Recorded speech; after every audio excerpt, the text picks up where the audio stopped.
To get started, you want to arrange your cords in order. You should have 6 cords or 3 doubled over if you're starting from a loop or button beginning, and they should be in the following order. The long cords want to be in positions 1, 2, 5 and 6, and these should be approximately half a foot long for every inch of bracelet required.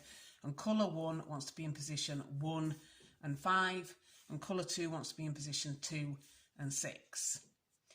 And then you want 2 short cords in positions 3 and 4, and these should be long enough to wrap around the wrist 2 to 3 times. This is a 1 or 2 row repeat pattern depending on your point of view, using square knots. To begin, you want to take the cords in positions 2 and 5 and work a square knot over the cords in positions 3 and 4.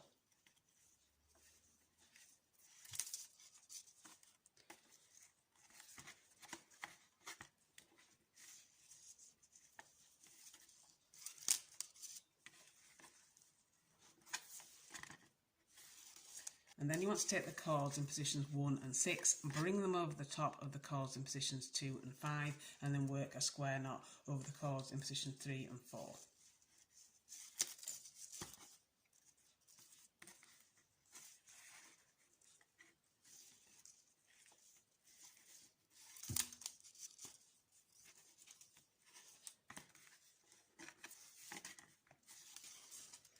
And then you want to repeat what you just did there, and again taking the cords that are now in positions 1 and 6, bring them over the top of the cords in positions 2 and 5 and do a square knot over the cords in positions 3 and 4. And this is the step you want to repeat all the way down until you've got the bracelet as long as you want it to be.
And when you're finished, you should end up with something that looks like this. So I've finished with simple tie-on ends, but you could do whichever pattern you prefer. For example, I did this cookies and cream version with a button fastening.